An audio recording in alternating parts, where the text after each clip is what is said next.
Hello everyone, आप देख रहे हैं SST ओरा, जहां सोशल साइंस पढ़ना होता है आसान और इंटरेस्टिंग। आज हम शुरू कर रहे हैं class 8 geography chapter number 1 resources, an introduction to resources. तो फर्स्टली, क्या होते हैं रिसोर्सेज? पृथ्वी पर हर वो चीज़ जो कि हमारे इंसानों के सर्वाइवल के लिए, जीवन जीने के लिए ज़रूरी होती है और हमारी ज़रूरतों को पूरा करती हैं, वो सब होती हैं रिसोर्सेज। जो भी हमारी ह्यूमन नीड्स को सेटिस्फाई करे और टेक्नोलॉजिकली जहाँ तक हम पहुँच सकें, इकोनॉमिकली हमारे लिए वो अफोर्डेबल हो एंड कल्चरली एक्सेप्टेबल हो, तो वो होते हैं सब resource. Types of resources. Resources के टाइप्स कौन कौन से होते हैं, मतलब कितनी तरह के रिसोर्स होते हैं अर्थ पर। हमारी ये सुंदर सी धरा जो है वो भरी हुई है रिसोर्सेज से, और इनको जनरली हम क्लासिफाई करते हैं 3 टाइप्स में: natural, man made and human resources. तो 1 बाय 1 समझते हैं। Firstly natural resources. Natural resources जो कि बड़े सुंदर से हमें नेचर ने प्रदान किए हुए हैं, वो सारे रिसोर्सेज जो नेचर ने दिए हैं, जिसमें हमारा कोई कंट्रीब्यूशन नहीं होता है। तो पृथ्वी पर पाए जाने वाले नेचुरल रिसोर्सेज जो हैं वो बिना किसी ज़्यादा मेहनत किए नेचर ने अपने आप से ग्रो किए हैं, और यही होते हैं नेचुरल रिसोर्सेज। ये गिफ्ट ऑफ नेचर है हमारे लिए। For example water, air, soil, minerals, ये सब नेचुरल वेजिटेशन जो धरती पर है, ये सभी के सब जो है नेचुरल रिसोर्सेज होते हैं। इनमें से कुछ को तो हम डायरेक्टली यूज़ कर सकते हैं। फॉर एग्जांपल पानी हो गया, हवा हो गई, फ्रूट्स हो गए, इनको हम डायरेक्टली यूज़ कर लेते हैं। बट मिनरल्स हुए, ये हम तभी यूज़ कर पाते हैं जब हम इनको इनके ओर से सेपरेट कर लेते हैं। इनका जो कच्चे फॉर्म होते हैं उसको ओर्स बोलते हैं, और जब हम इनको इनसे सेपरेट कर लेते हैं तब वो हमारे लिए यूजेबल हो जाते हैं। हमें मिलता है petrol, diesel, wax, crude petroleum के द्वारा, और उसको हम यूज़ कर पाते हैं रिफाइनिंग के प्रोसेस के बाद। तो हम कह सकते हैं कि मोस्ट नेचुरल रिसोर्सेज जो हमें मिले हैं रॉ मटेरियल्स से मिले हैं, और हमें उनको प्रोसेस किया है, हमने उनको कन्वर्ट किया है अपने लिए यूज़फुल प्रोडक्ट्स में, जो कि हमारे लिए यूज़फुल होते हैं। हम ह्यूमंस के लिए कंजप्शन के लिए फिट बन जाते हैं उसके बाद वो। अब आगे हम नेचुरल रिसोर्सेज को अलग अलग क्लासिफाई करते हैं, उनके ओरिजिन के बेसिस पर, उनके डेवलपमेंट के बेसिस पर, रिन्यूएबिलिटी के बेसिस पर एंड डिस्ट्रीब्यूशन के बेसिस पर। क्लासिफिकेशन बेस्ड ऑन ओरिजिन, यानी इनके उद्भव के अकॉर्डिंग। एक होते हैं बायोटिक रिसोर्सेज एंड दूसरा है अबायोटिक रिसोर्सेज। बायोटिक रिसोर्सेज वो जो कि हमें मिलते हैं जिनमें कि किसी भी तरह का जीवन होता है या जीवित प्राणियों से हमें मिलते हैं, वो होते हैं बायोटिक रिसोर्सेज। तो ये लिविंग ऑर्गेनिज्म से मिलते हैं, यानी लिविंग ऑर्गेनिज्म मतलब होता है बायोटिक का।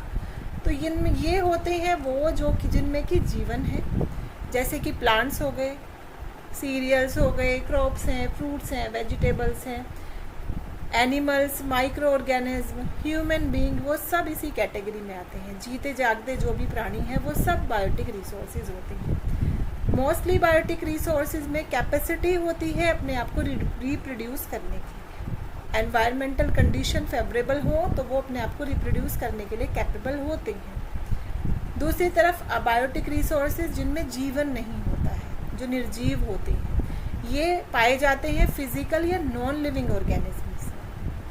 इसमें आता है हवा, पानी, ज़मीन, मिनरल्स।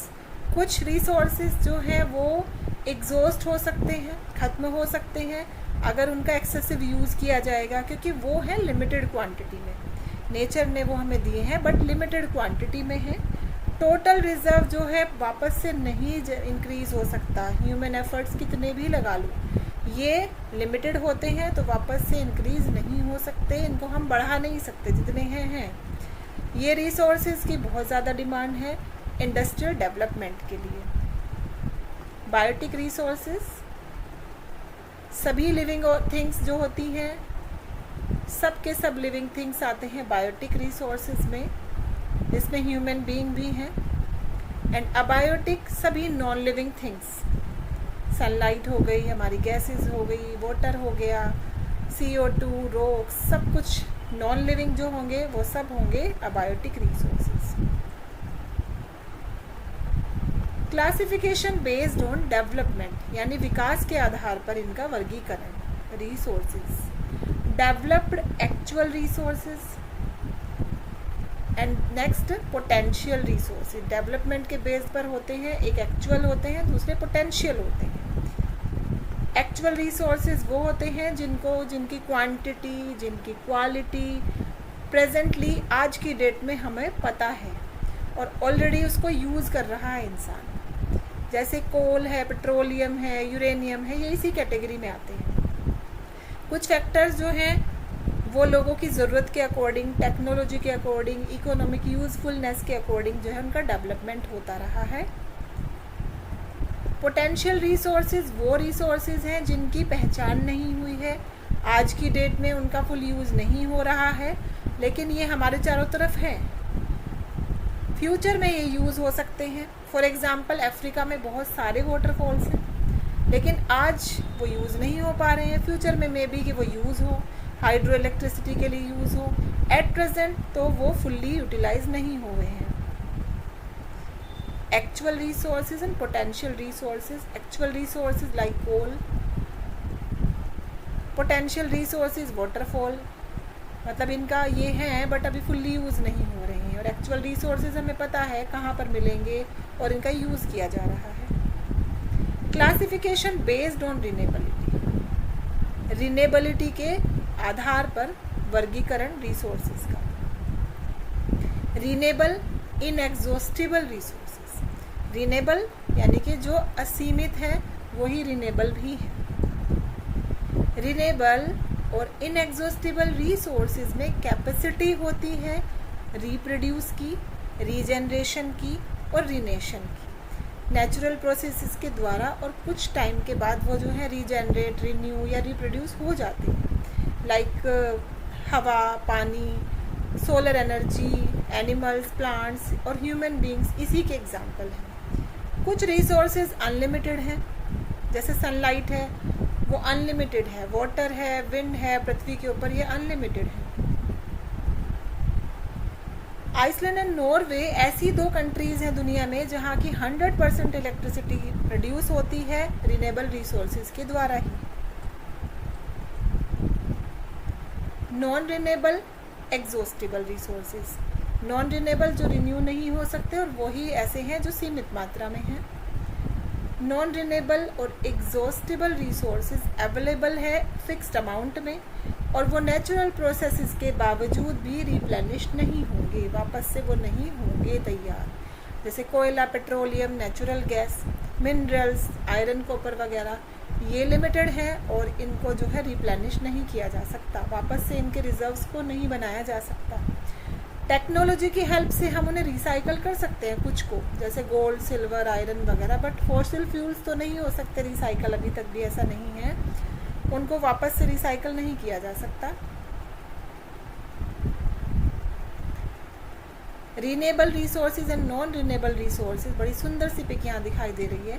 रिन्यूएबल रिसोर्सेज ये जो वाटर एनर्जी हमारी है, और नॉन रिन्यूएबल में सारा का सारा फॉसिल फ्यूल्स वाला, जिसको कि रिप्लेनिश नहीं किया जा सकता। Next is classification based on distribution. Resources, ये जो रिसोर्सेज इक्वली डिस्ट्रीब्यूट नहीं है, रिसोर्सेज कोई भी है डिस्ट्रीब्यूटेड, वो अर्थ के ऊपर ऐसे नहीं है कि हर जगह वो मिल जाएंगे या हर जगह इक्वली मिल जाएंगे। यूबिक्यूटस यानी कि सर्वव्यापक, हर जगह होने वाले। लोकलाइज्ड वो जो कुछ कुछ जगहों पर पाए जाते हैं। यूबिक्यूटस रिसोर्सेज वो होते हैं जो हर जगह मिलते हैं, जैसे कि हवा हर जगह महसूस कर सकते हैं, और सनलाइट वो हर जगह अवेलेबल है। बट लोकलाइज्ड के साथ ऐसा नहीं है, ये रिसोर्सेज कुछ निश्चित स्थानों पर पाए जाते हैं, जैसे गोल्ड माइंस हर जगह नहीं होती, सिल्वर हर जगह नहीं मिलता, कॉपर, कोल, आयरन या दूसरे जो मिनरल्स हैं वो हर जगह नहीं अवेलेबल हैं। तो इस तरह के रिसोर्सेज होते हैं लोकलाइज्ड रिसोर्सेज।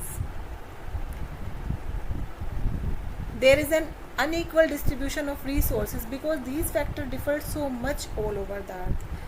अनइक्वल डिस्ट्रीब्यूशन है रिसोर्सेज का, क्योंकि ये सारे फैक्टर्स जो हैं हर जगह डिफर तरीके से होते हैं अर्थ के ऊपर.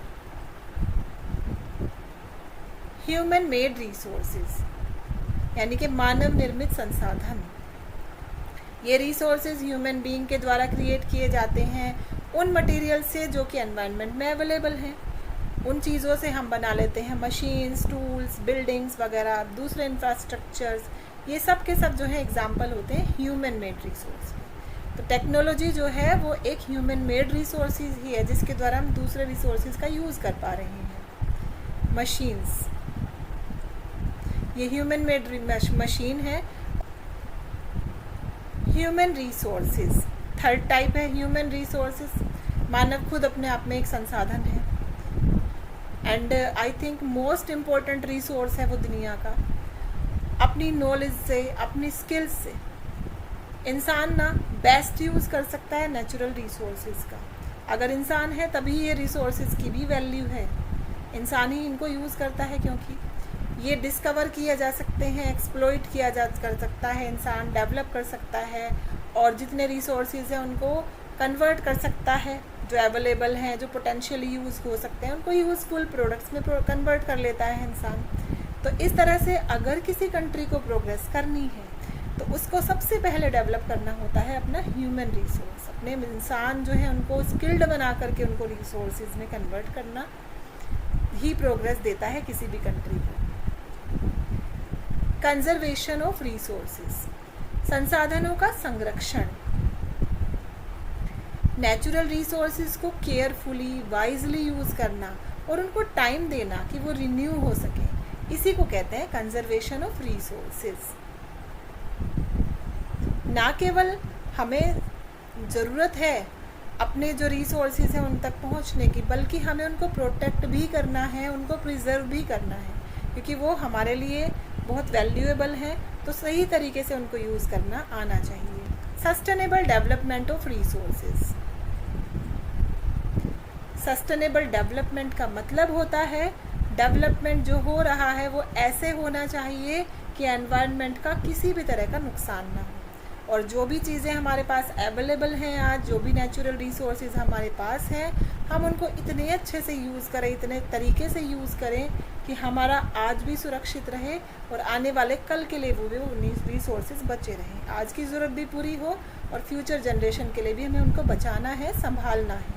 इसी को कहते हैं सस्टेनेबल डेवलपमेंट.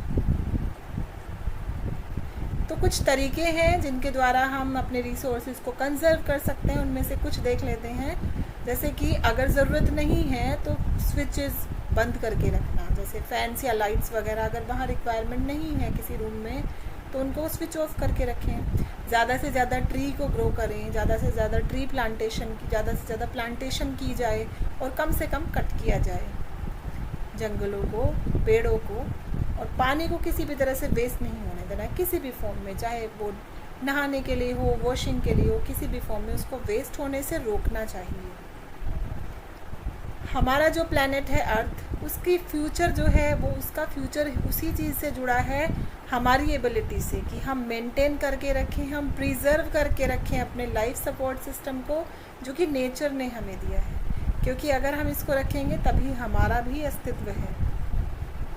तो आज के लिए बस इतना ही. आशा है आपको चैप्टर 1 रिसोर्सेज अच्छी तरह समझ आया होगा. ऐसे ही और भी इंटरेस्टिंग सोशल साइंस टॉपिक्स के लिए जुड़े रहिए SST ओरा के साथ. Thanks for watching.